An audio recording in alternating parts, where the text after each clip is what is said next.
Hello guys, ഇന്നൊരു day in my ലൈഫാണ്. ഇന്നലെ ഞാൻ അനീത്തിനെ ഏർപ്പാടാക്കിയിട്ടായിരുന്നു കിടന്നത്. രാവിലെ എന്നെ ഒന്ന് വിളിച്ചുണർത്തിയിട്ട് വീഡിയോ എടുത്തേക്കണേന്ന്. അപ്പം അതവൾ അനുസരിച്ചുകൊണ്ട് രാവിലെ തന്നെ എന്നെ വിളിച്ചുണർത്തിയിരിക്കുകയാണ്. അങ്ങനെ ഞാൻ എഴുന്നേറ്റ്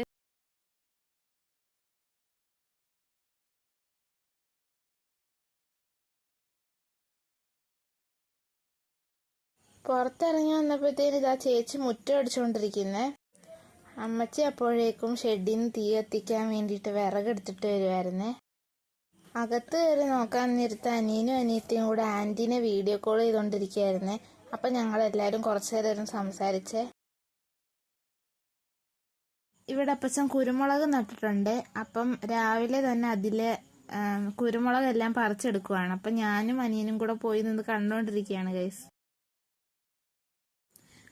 അപ്പോഴേക്കും അനിയത്തിക്ക് ട്യൂഷന് പോകാനുള്ള സമയമായി. ഞാൻ വേഗം പോയി ഡ്രസ്സൊക്കെ മാറിയേ. ഞാനും ചേച്ചിയൊക്കെ ഇവിടെ ഉള്ളപ്പം അവൾക്ക് നല്ല ഇഷ്ടമാണ് ഞങ്ങൾ വാരി കൊടുത്ത് കഴിക്കുന്നത്. അപ്പം അവൾ ആസ്വദിച്ച് കഴിച്ചുകൊണ്ടിരിക്കുകയാണ് ഗൈസ്. സാധാരണ അപ്പച്ചനാണ് അവളെ ട്യൂഷന് കൊണ്ടാക്കാറ്. ഞാനുള്ളപ്പോൾ ഞാൻ കൊണ്ടാക്കാറുണ്ട്. അപ്പോഴേക്കും എന്താ അനിയനും ചാടി കയറി ഞാനും വരുന്നേന്നും പറഞ്ഞു. അങ്ങനെ ഞാൻ കൊണ്ടാക്കി. ഞങ്ങളിപ്പോൾ ചാത്തന്നൂരാണ്, അമ്മയുടെ വീട്ടിലാണ്. അമ്മയുടെ വീട് ചാത്തന്നൂരാണ്.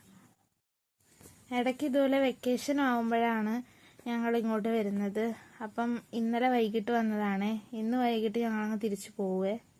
ഇവിടെ അപ്പച്ചനും അമ്മച്ചിയും അനിയനും അനിയത്തിയാണേ ഉള്ളത്. അങ്കിളും ആൻറ്റിയും അങ്ങ് പുറത്താണ്. അപ്പച്ചനും അമ്മച്ചിയൊക്കെ വയസ്സായിരിക്കുകയല്ലേ. അപ്പം ഞങ്ങളെ കൊണ്ടാവുന്ന രീതിയിൽ കൊച്ചു കൊച്ചു ജോലികൾ ഹെൽപ്പ് ചെയ്ത് കൊടുക്കാറുണ്ട്.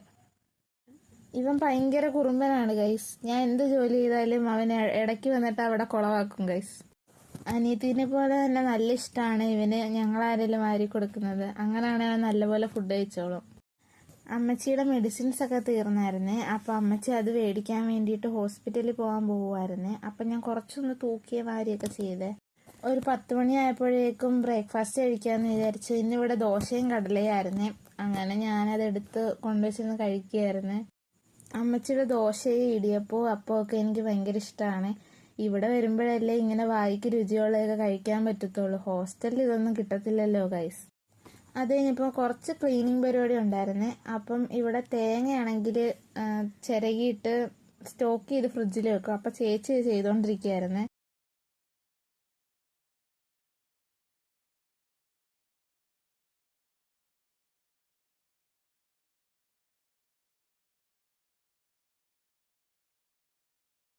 പുറത്തോട്ട് വന്നപ്പോഴത്തേനും ഇതാ അപ്പച്ചൻ പുറത്തു പോവുകയും ചെയ്തു. പിന്നെ ഞാനും ചേച്ചിയും അനിയനും മാത്രമേ ഉള്ളായിരുന്നേ വീട്ടിൽ. വേഗം 1 മണിയാവാൻ ഞങ്ങൾ കാത്തിരുന്ന് അനിയത്തിക്കുട്ടീനെ വിളിക്കാൻ പോകാൻ വേണ്ടിയിട്ട്. അവളെ വിളിച്ചുകൊണ്ട് വരാൻ നേരത്ത് സദ്യങ്ങളുടെ കട കണ്ടപ്പോഴത്തേക്ക് അനിയന് അവിടുന്ന് മുട്ടായി വേണം. അങ്ങനെ അതും മേടിച്ച് ഞങ്ങൾ ഇറങ്ങി. വീട്ടിൽ വന്നപ്പോഴേക്കും അമ്മച്ചി വന്നായിരുന്നേ. അപ്പം സമൂസയൊക്കെ ആയിട്ടാണ് വന്നത്. 1:30 ആയപ്പോഴത്തേക്ക് ഞങ്ങൾ ചോറ് കഴിക്കാനിരുന്നേ. ഇന്ന് കറി ഉണ്ടായിരുന്നത് മീൻകറിയും രസവും തോരനും അച്ചാറും ഒക്കെ ആയിരുന്നേ. അത് ഞങ്ങളെല്ലാവരും ഒരുമിച്ചിരുന്ന് കഴിക്കുകയായിരുന്നേ. 4 മണി ആയപ്പോഴത്തേക്ക് വീട്ടിലോട്ട് പോകാനുള്ള തിരക്കിലായി. അപ്പം കൊല്ലത്തോട്ട് പപ്പയും മമ്മിയും വരാമെന്ന് പറഞ്ഞിട്ടുണ്ടായിരുന്നേ. അപ്പം ഞങ്ങൾ കൊല്ലം വരെ പോയിട്ട് അവിടെ വെയിറ്റ് ചെയ്യുമായിരുന്നേ അവരെ. എന്നിട്ട് ഞങ്ങളെല്ലാവരും കൂടെ കൊല്ലം ബീച്ചിലോട്ടാണ് പോയത്. ബീച്ചിലോട്ടൊക്കെ കുറേ നാളായി ഗൈസ് പോയിട്ട്. ഞാൻ ഈ അവധിക്ക് വരുമ്പോഴേ പോകാറുള്ളൂ, ഇല്ലെങ്കിൽ ഇവരങ്ങനെ പോകാറില്ല ഗൈസ്. ഈ ബീച്ചെന്നൊക്കെ പറയുമ്പോൾ നമുക്കൊരു എക്സൈറ്റ്മെൻ്റ് ആണല്ലോ പോകാനും കടൽ കാണാനും കടലിൽ കളിക്കാനും ഒക്കെ.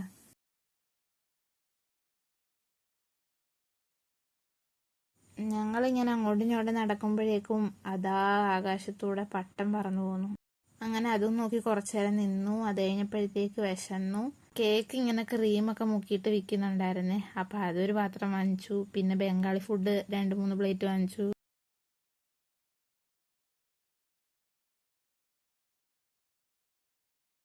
രാത്രി ഒരു 8 മണി വരെ ഞങ്ങൾ ആ ബീച്ചിൽ ഇരുന്നായിരുന്നേ. അത് കഴിഞ്ഞപ്പോഴേക്കും തിരിച്ച് വീട്ടിലോട്ട് പോവുക. അപ്പോൾ ഒരു ഹോട്ടലിൽ കയറിയായിരുന്നേ. ഞങ്ങൾ മേടിച്ചത് മന്തിയും ഫ്രൈഡ് റൈസും നൂഡിൽസും അൽഫാമും ഒക്കെ ആയിരുന്നേ. മേടിക്കുമ്പോൾ ഇങ്ങനെ പല പല ഐറ്റം മേടിക്കും. അതാകുമ്പോൾ എല്ലാവർക്കും കൂടെ എല്ലാ പാത്രത്തിൽ നിന്നും കൈയിട്ട് വാരി തിന്നാലോ.